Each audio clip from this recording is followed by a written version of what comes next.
The following program is a UWTV classic. From the University of Washington in Seattle, Upon Reflection.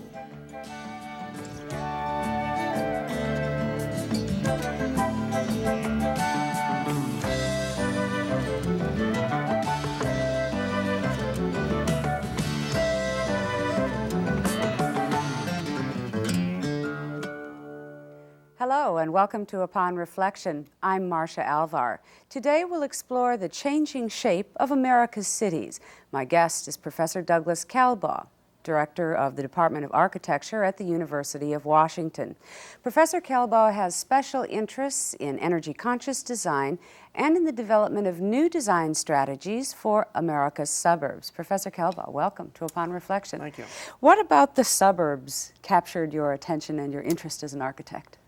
Well, I grew up in suburbs, many suburbs around the country, and of course a lot of my cohorts and colleagues did as well, but generally repudiated them when they went to architecture school and got swept up in the whole American urban project, renewing our cities. And I've settled actually in a city. I live in Capitol Hill in Seattle, and I believe primarily in rejuvenating and intensifying our cities, but the suburbs or where so much action is going on. It's really where most of the new development is, that we just can't ignore it, either professionally or morally or in any other way. So I think a lot of my generation, which did, in a sense, give up the suburbs for redeveloping the cities, is beginning to rethink the suburbs in an attempt to save them. What do we need to save them from? I think we have to save them from themselves. They've just gotten so big, the arithmetic has become so gargantuan, and they have spread their tentacles so far and so intensely through the countryside that they are strangling themselves. Originally they were fairly pleasant places to live, but when everybody essentially wants to live on a cul-de-sac in a rural setting near a major city, nobody can do it. Let's talk about sort of the suburbs and how they grew and what our assumptions were, sort of where we were as a country when the suburbs began. Well, there's a long tradition in American history of anti-urbanism, starting with Jefferson and even going back before that. There is an ideal, an Arcadian ideal about living in the countryside, and it was achievable for quite a while. The numbers allowed it. We lived for a long time, even since the Second World War, as if families were large and had one breadwinner, as if land and energy was endless, as if all the jobs were downtown, and as if another lane on the freeway would solve our problems. That's clearly not happening anymore. All those basic assumptions are proving wrong. We need a new model, really a new vision. One of the visions that you and a group of architects have come up with is called the Pedestrian Pocket Strategy. And how would that change the look of American suburbs? Well, it's one of a number of strategies. First of all, I don't want to say it's the sole one. The first strategy I would like to emphasize really is intensifying existing cities in our region or any region. But it is a strategy for suburban development, particularly suburban infill. If we must build some new development in suburbia, and we must do some, this is one strategy to do it in a way that doesn't sort of extend the endless sprawl, but ties that loose fabric of suburbia into some tight knots or nodes which are walkable, more livable, have a sense of place, are finite, small, in a sense, in a word, more livable. They are much denser, smaller than either the typical sprawl, which smears itself endlessly across the countryside, or even than the new master plan community, which is still a rather large and relatively low density development idea. These are really quite tiny. They're mixed use. That is, they mix different land uses. They have public transit, and they're not standalone communities. They are part of a bigger fabric, a bigger network, or a bigger web of development. What you're talking about is really a new sense of neighborhood? Yeah, in a way, it's not even new. It's really modeled after the small American town. It's a little denser and a little smaller, but it's an old idea. The new idea is suburbia. Automobile-driven suburbia is a very new idea in the history of urbanization, and it's one for which there are very few models. It's been a sort of laissez-faire development that has finally caught up with itself and become the number one political problem in many of the fast growth areas of this country. Gridlock, suburban gridlock, is a very serious issue now in most communities, most suburban communities. This is something, this whole notion of, if you think of the suburbs as a net, of knotting up little parts of the net to create these neighborhood type areas. Is this something that's coming from the suburbs? Do people in those areas really want those? The people in suburbia unfortunately want their cake and to be able to eat it too. They don't want density and they don't want gridlock. And unfortunately, there's going to have to be some give and take on that. Most people are not for increasing the density in their area. NIMBYism is rampant, as you know. It's going to take some political will.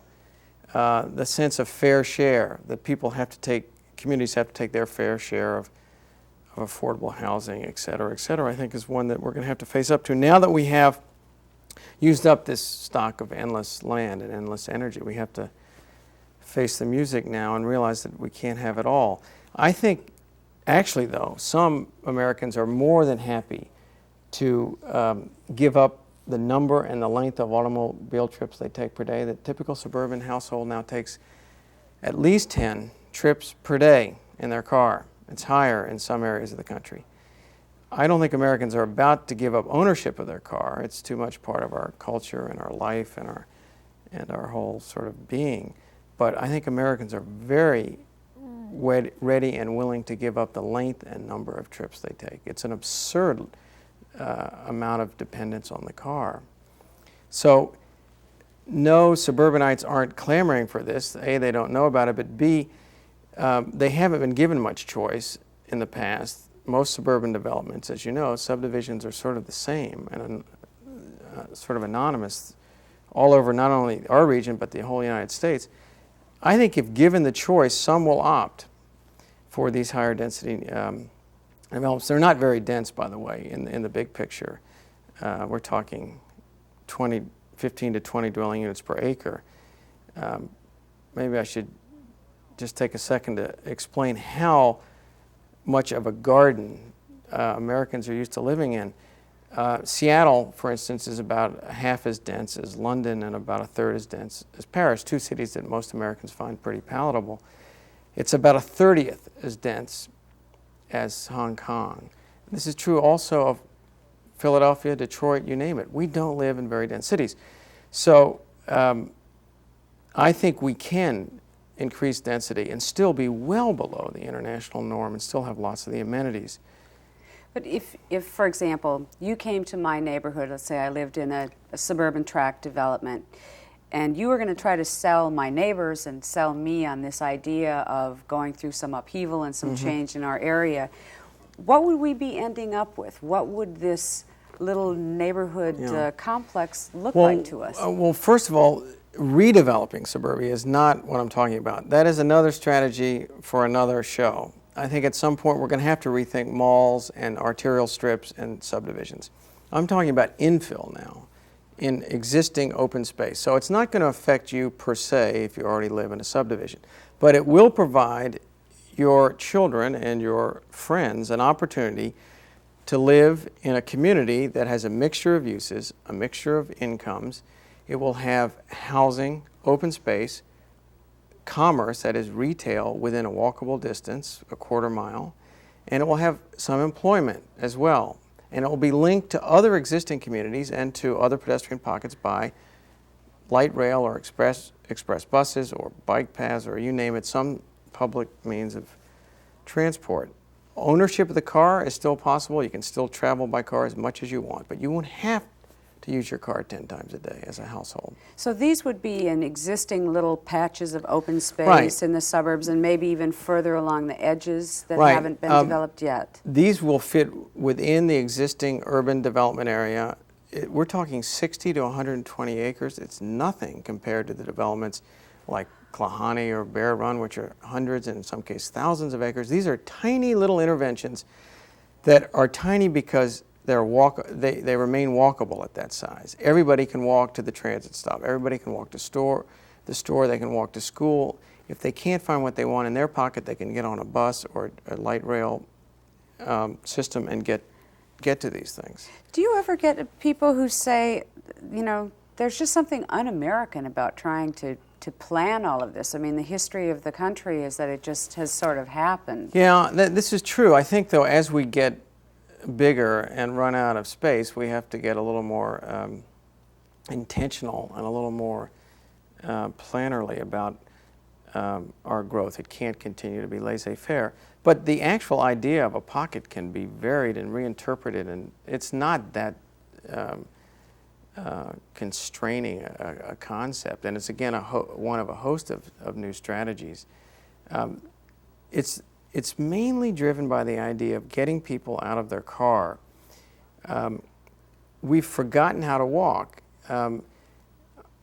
It's really tragic. I mean, zoning, single-use land use zoning, which has been the norm for suburbia and, for that matter, much of urbanized America, has resulted in the following situation. If you were to fly up above suburbia and look down, you'd see large shopping malls, large office parks, large subdivisions of housing. You'd find some that were apartment and probably more moderate income, maybe even low income. You'd find others that were higher end, but they'd all be these very large single-use areas. These are the ingredients that typically make up a town. If you divide the pie into smaller pieces and combine them, you have a walkable, livable, real place with a real sense of community. But right now we live in these giant segregated single-use areas in suburbia. You can't walk from one to another. You can't even walk very well within a large subdivision or master plan community. It's hard because of the road system. It doesn't allow direct walkability like a network of local streets does in an urban neighborhood in Seattle, for instance. So, I mean, our land use planning has been really, although well-intentioned, has really left us in a situation where you have to use a car. And of course, then you have to surround all the stores by seas of asphalt for parking. You eliminate sidewalks. You have suburban streets which are essentially curb cuts and garage doors looking at front yards that don't even have sidewalks. I mean, it's just the car has essentially, the dependence on the car, not the ownership, the dependence on the car has just turned it all upside down.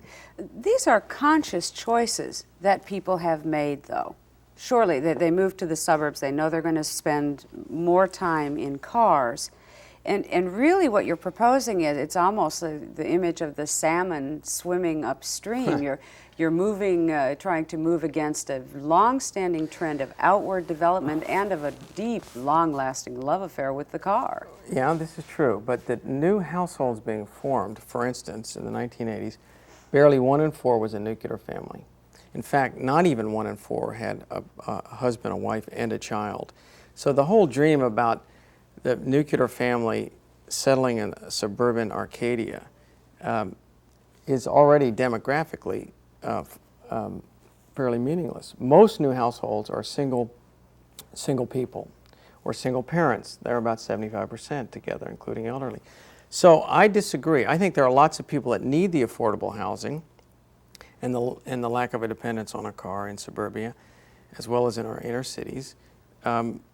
If given a choice, I think a lot of people will opt for it. They haven't had this choice. There's no choice but to own a car or 2 or 3 and take all your trips in it. But they could live in the city. Many people do, of course, live in the city.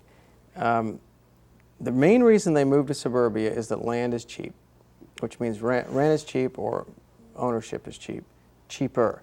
Unfortunately, it's cheaper than it should be. It's falsely priced. we can't really afford this sprawl, but in a sense, we think we can because we have cheap pricing of the land in suburbs. We're buying it bit by bit, yeah, as and opposed you know, to looking at a total. yeah, and we're not developing the infrastructure. Concurrency, of course, is an idea now that's gaining strength, but that is building the infrastructure as you develop new housing. But unfortunately, the market tends to undervalue the price of land in suburbia, and it tends to give a false idea that if we spread out, it's going to be cheaper. In fact, it's more expensive to spread out. We're the only culture ever to have done that. Europe, which is quite wealthy, as you know, doesn't spread out in suburbia. They know they can't afford it. They don't have the room, for one thing. Well, no, they don't do. have the room we have. They don't have as much room, but they realize how expensive it is to spread yourself out. There's more infrastructure, there's more land consumed, the travel distances are greater, the travel times are greater. It's a very expensive proposition. Let me throw another factor into this whole, sort of the engine that's driven this kind of development. You've talked about the sort of the quest for Arcadia that people have had. But people go to the suburbs not only to go to something, they go to the suburbs to get away from things, and to get away from things they find in cities. This is painfully true. I've only been in Seattle about 6 years, and I come from New Jersey, where there are many reasons to escape the city, many more reasons than Seattle. Seattle is still a healthy American city with lots of amenities, with a healthy middle class. The school system could be better, but it's better in Seattle than it is in Philadelphia or Washington, D.C. There are reasons to leave. There are less reasons to leave Seattle, which is one of the reasons I came here, and one of the reasons this idea, I think, makes sense here, is that we haven't totally eaten up suburbia, and we still have an inner city that makes for livable communities. So I think Seattle's one of the last best hopes for American urbanism. We unfortunately are going the way of Los Angeles, but some of us are trying to prevent that. Well, I raised that point for a specific reason, and I guess that is because we've been talking about the suburbs and the city as if somehow they're separate entities. And isn't it the fact that these areas are so interdependent and essentially drive each other that makes all of this so complicated and difficult? It is very complicated, but most commutes now are between suburbs, not between suburb. Only 20% of the commutes on average in America now by car are between the suburbs and the inner city. Most of them are between suburbs. Most of the new office development is actually in the suburbs, cap notwithstanding. The fear about Seattle's downtown growing too rapidly was real, but in fact, most of the new office development in this country, by a factor of 4 or 5 to 1, has been in suburbia. So there is a whole new world out there that's growing, and it's sort of doing it topsy-turvy without us really thinking about it very much. We look at inner city development as well. We should be preserving our inner city neighborhoods. We have some great ones here. We have a great downtown. We need to keep our eye on that. But in the meantime, we've got to start worrying about suburbia, because it is where most of the action is now, for better or worse. A new book out about the suburbs is called Edge City. And it says that suburbs have actually gone beyond even the scope of what we've discussed so far, in that they've become, in a sense, outposts. They are separate. The author is rather unflattering about what these places are like, and that it's essentially completed yet another ring around urban areas. Yeah, there are a number of problems facing the American urban center. We have to keep redeveloping downtown. We have to redevelop some of the suburbs, which is going to be painful. We have to do infill. We also have to worry about new towns, which are a little further out. And we also have to worry about existing small towns outside the urban area. That are getting gobbled up. Yeah, that are getting gobbled up, and they have their own problems internally. There are at least 5 major focuses of strategies to solve the problem. You're right, it's a big, interdependent, complex problem. When you talk to your students, when you're teaching classes at the University of Washington, do your students share this view? I mean, they grew up in a very different time. Do they have this same sort of a sense of urgency about the way American cities have grown? I think so. Actually, just a week ago, to our new incoming grad students, I gave a lecture about some of these development ideas, and we had a long talk afterwards.